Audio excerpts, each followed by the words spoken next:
Perkenalkan, kami dari tim Geospirit, perwakilan dari Universitas Islam Lamongan. Saya Melida Puspitasari, ada Intan Aulia Mastu, dan ada Hairian. Tim kami akan memaparkan kasus yang terjadi pada perusahaan keuangan perbankan, yang dimana diduga adanya kasus fraud yang dilakukan oleh bagian divisi IT dan pimpinan cabang. Menurut The Association of Certified Fraud Examiners merupakan organisasi profesional bergerak di bidang pemeriksaan atas kecurangan mengklasifikasikan fraud dalam 3 tingkatan, yaitu penyimpangan atas aset, pernyataan palsu atau salah pernyataan, dan korupsi. Kasus pada perbankan nasional ini merupakan salah satu dalam 3 tingkatan fraud, yaitu penyimpangan atas aset. Perusahaan perbankan ini dapat dikatakan melakukan penyimpangan atas aset dikarenakan ada temuan yang ditemukan oleh auditor internal bahwa perbankan membeli aset berupa hard drive yang tidak sesuai dengan pedoman pengadaan aset perusahaan dan adanya indikasi tindak kecurangan. Berdasarkan kasus yang terjadi pada perusahaan keuangan perbankan, kami melihat bahwa ada 3 teori yang digunakan untuk mengetahui alasan dan potensi atau kemungkinan terjadinya penipuan. Teori ini disebut dengan teori fraud triangle. Dalam teori fraud triangle ada 3 teori. Yang pertama, tekanan atau pressure. Yang kedua, peluang atau opportunity. Yang ketiga, pembenaran atau rationalization. 1. Tekanan atau pressure. Divisi IT mendapatkan tekanan dari divisi lain untuk melakukan pengadaan satu set hard drive di tempat yang tidak sesuai dengan vendor utama pengadaan barang tersebut dan dilakukan untuk memperkaya diri sendiri. 2. Peluang atau opportunity. Adanya beberapa peluang atau kesempatan dari pegawai untuk melakukan fraud berupa penyalahgunaan aset dikarenakan pengawasan oleh internal kontrol yang lemah dan tidak efektif. Karyawan melakukan 2 atau lebih pekerjaan sekaligus sehingga sulit untuk dikontrol. Divisi pengadaan barang tidak melakukan recheck pada alamat vendor. 3. Pembenaran atau rationalization.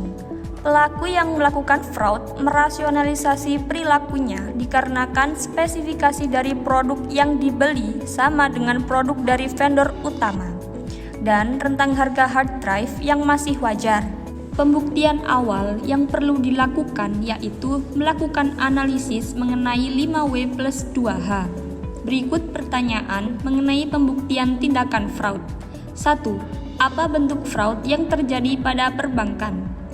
Diduga terjadi adanya fraud rekayasa skema pengadaan barang yang dibuktikan dari adanya kecurigaan terhadap alamat vendor pembelian yang tidak sesuai dengan alamat vendor utama dan adanya kemungkinan kerjasama dalam bentuk kecurangan oleh beberapa pihak.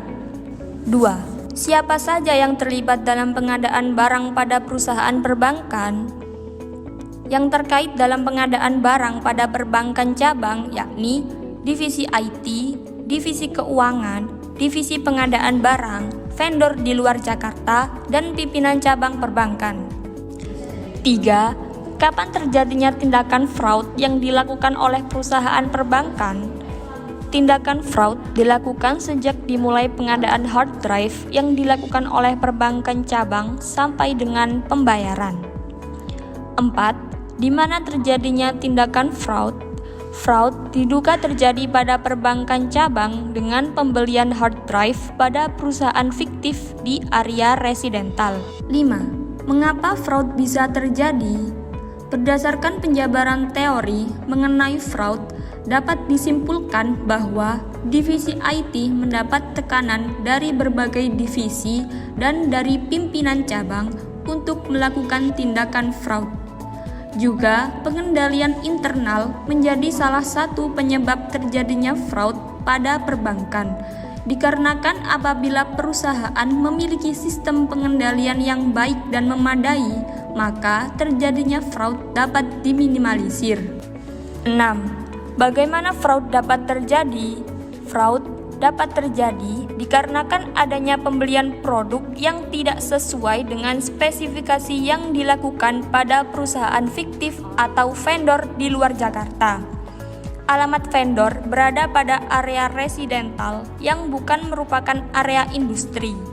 lemahnya sistem pengendalian internal perbankan cabang sehingga mudah untuk melakukan tindakan fraud.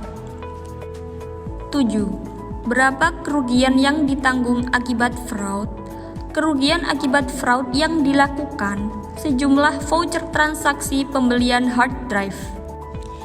Asersi manajemen, auditor internal pada sebuah perusahaan nasional yang bergerak di bidang perbankan keuangan yang sedang melakukan audit keuangan pada sebuah cabang. Audit internal melakukan pemeriksaan dan tidak ditemukan adanya kejanggalan dalam sebuah data tersebut. Lalu perhatian itu terfokus pada sebuah transaksi pembelian aset yang dilakukan oleh divisi IT pada cabang tersebut. Regulasi, sesuai dengan adanya pedoman perusahaan bahwa bank hanya dapat menggunakan jenis produk yang dibuat oleh perusahaan multinasional yang disertifikasi keamanannya. Akan tetapi pada voucher transaksi ditemukannya alamat vendor yang mensuplai pembelian perangkat satu set hard drive yang terletak di area residensial di sebuah daerah di luar Jakarta. Dokumen yang dikumpulkan untuk membantu hipotesis awal berupa persediaan dan aset yang telah dibeli oleh divisi IT, salinan voucher transaksi, dokumen pengadaan barang, dokumen pembelian, dokumen permintaan pembelian oleh divisi IT, invoice, tanda terima barang dan spesifikasi hard drive yang telah dibeli part vendor. Setelah melakukan analisis 5W+2H pada pembahasan awal, maka dapat dilihat dari skema pengadaan pembelian satu set hard drive, divisi IT terindikasi melakukan kasus fraud. Dalam kasus fraud yang dilakukan oleh divisi IT ini di bawah tekanan pimpinan cabang. Jadi, adanya kerjasama yang dilakukan oleh bagian divisi IT dan pimpinan cabang dan berbagai pihak yang terkait dalam pengadaan barang untuk mendapatkan keuntungan pribadi. Program audit yang dapat dilakukan oleh audit internal sebagai berikut. Yang pertama, pemeriksaan atau pengujian fisik. Auditor internal dapat melakukan pemeriksaan pada persediaan aset, kemudian disamakan dengan setiap pembelian yang dilakukan. Setiap pembelian yang dilakukan harus dicek voucher pembelian dan dokumen yang terkait dengan pembelian. Yang kedua, konfirmasi. Auditor internal dapat melakukan konfirmasi mengenai pengadaan barang dengan pihak yang terkait dengan pengadaan barang dan juga dapat mengecek ke penerima barang. Yang ketiga, pemeriksaan dokumen. Auditor internal perlu memeriksa setiap dokumen yang terkait dengan pengadaan barang, mulai dari pengajuan kebutuhan barang kepada divisi pengadaan barang, dokumen keuangan yang disetujui oleh siapa saja, kemudian dokumen penerimaan barang seperti tanda terima dan invoice. Yang keempat, wawancara dan observasi. Bukti yang dikumpulkan dirasa sudah cukup dan untuk memeriksa bukti tersebut benar maka dilakukan wawancara dengan pihak-pihak yang terkait dengan pengadaan dan siapa saja yang bertanda tangan menyetujui pengadaan barang. Setelah wawancara selesai, auditor juga harus memastikan tempat pembelian hard drive yang terletak pada area residental. Apakah memang benar tempat tersebut menjual hard drive atau ternyata hanya merupakan perusahaan fiktif saja. Dapat ditarik kesimpulan bahwa teori fraud triangle dapat menjadi landasan untuk menentukan kasus pembelian hard drive merupakan salah satu bentuk fraud, yakni penyalahgunaan aset. Indikasi awal terjadinya tindakan fraud dari alamat vendor yang tidak sesuai dengan spesifikasi yang harusnya digunakan pada perbankan nasional. Pihak yang bertanggung jawab atas terjadinya fraud ini yaitu divisi IT dan pimpinan cabang Bank Nasional. Pembuktian yang dilakukan oleh auditor internal dilakukan dengan program audit dengan melakukan pengujian pada dokumen, melakukan wawancara langsung dan observasi ke lapangan untuk memastikan bukti yang didapatkan cukup.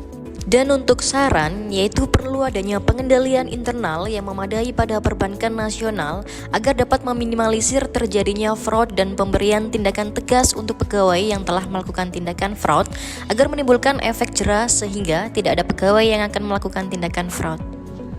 Kami tim Giuspirin dengan dosen Fitri Murdjana MA.